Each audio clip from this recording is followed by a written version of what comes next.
Hey there, it's Hillary, and today I'm going to be doing a spoiler-free book review for The Road by Cormac McCarthy. Our book club just read this, and I decided that the best way for me to do book reviews on my channel is to actually review books that I have read recently. And this one is the first one in a long time where I actually took really good notes. And I think that's mostly because this is our book club book, so I'm gonna have to talk about it with other people. So I have my notes and I'm all ready to talk about this book. I'm gonna start off by saying I only gave this book 3 stars, and I'm probably being really generous by saying that I gave it 3 stars because I didn't really care for the story.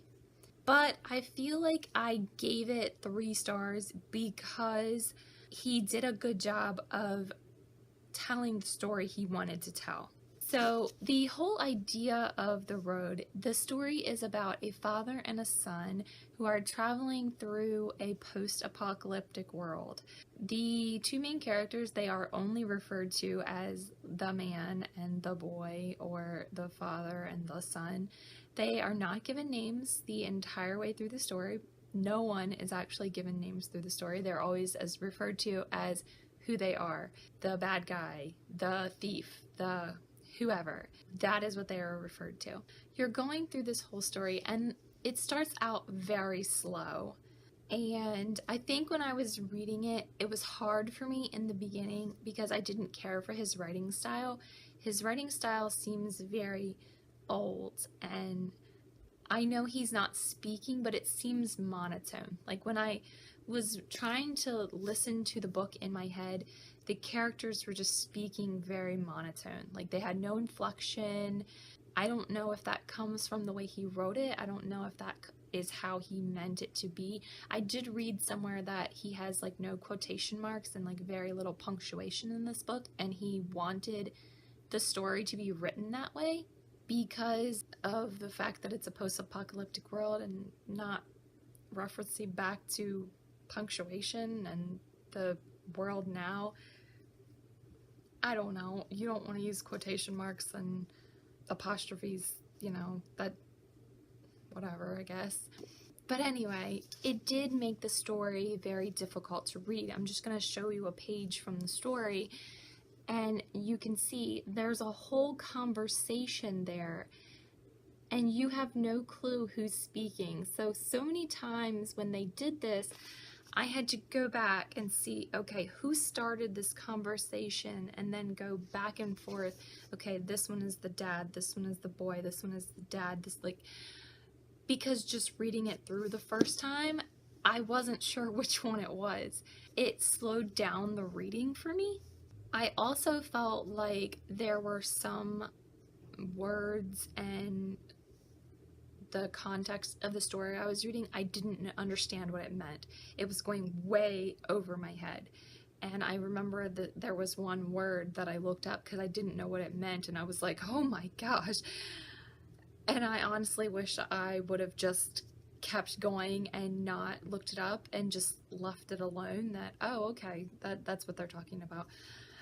But no, I looked it up and I got context, and I wish I hadn't. But that is, again, coming back to why I gave it 3 stars.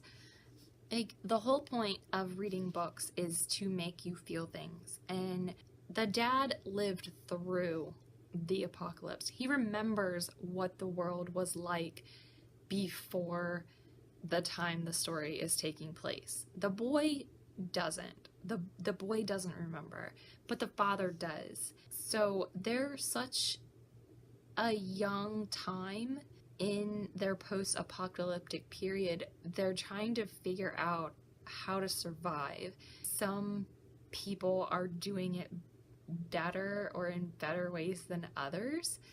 So they come across a lot of people in this book that are pretty much getting by the only way they know how. And it's gruesome and disgusting, but I can't say what I would do if I was put in that situation.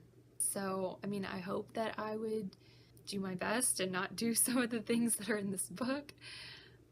But I don't know. I'm not in that situation. So I felt like I couldn't give a lower rating for some of those things. Like, just because the book disturbed me, I didn't feel like I could give it a lower rating. The story does sort of go in a circle and is very repetitive. Like, they're struggling and then something good happens, and then they're struggling again and something good happens. But it's not the exact same thing. But like I said, it does get a bit repetitive. When I got to the ending of this book, like, I was kind of surprised, but not really. I feel like as you're reading, you kind of expect what's going to happen. It is a little bit surprising. I didn't think the ending was going to turn out exactly the way it did, but I sort of had an idea. Feel like maybe it's the best ending you could have hoped for this story that he told. I don't know. It's hard to say. As I was reading this book, I know that I really wanted them to tell me how the world came to be the way it is. And I know a lot of times in dystopians, they're kind of vague about it. It was a war. The world was racked with plague. Like, it's vague. But in this story specifically, I wanted to know what happened. I'm not going to say it's too much of a spoiler to say what it looks like, because when you read the synopsis on the back of the book, it tells you. So the way the world is described, it says it's like burned and covered in ash. So I'm like, I really want to know what happens. It happens so little in dystopian stories. I wanted him to like reminisce about what happened or something like that. And unfortunately, you never find out why. You never find out why the world is the way it is. And like I said, that's true in most dystopian cases. You don't find out why, but I felt like in this one, I really wanted to know why. There were some like really touching moments between the father and the son in this book. I will say they did give the book a little bit of a heartwarming side, because this story was so gruesome and hard to read at points. So the relationship between the father and the son throughout this book, it is very heartwarming and touching. It just makes me appreciate the way we are now. People complain so much about our world and how bad off it is and how terrible our economy is and global warming and all sorts of things. But maybe that's why I enjoy reading dystopians so much. They make me feel like the world that I'm living in is not so bad. I can't imagine living in a world where there are like very few people because the world has been set on fire, or in the Everland series, like almost the entire population is dead because they've gone through a plague. I can't imagine being in that situation. So I think they make me feel better about the situation that I'm in. They make me feel grateful. Like, I can't complain about how awful it is right now. I don't know. Maybe that's just me. I will say that if you're thinking about reading this one, if you enjoy dystopians, the beginning is going to be slow for you, but after I got through that beginning chunk, it got a lot better for me. There are some parts that were kind of hard to read. Don't let that discourage you from reading it. Like, if you want to read this book, then go for it. If you are not into dystopians, this is not going to be a good book for you, because this one is really hard to read. And for me, as a person who likes dystopians, it was hard for me to read it as well.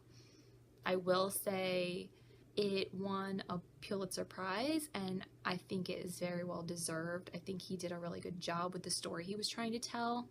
They also turned this into a movie, and I don't think I could watch it because I read the book and I know the type of stuff that's in here, and I don't think I could watch it. With all that being said, though, I think it was deserving of the 3 stars, and honestly, I probably could justify giving it higher, but I really didn't enjoy the story all that much. Thanks for joining me. If you enjoyed this video, please feel free to leave me a like. If you've read The Road and you want to leave me a comment about what you thought about it, feel free. I'd love to talk about it with you. If you'd like to see some more videos by me, please feel free to subscribe to my channel, and I will see you guys in my next video. Bye!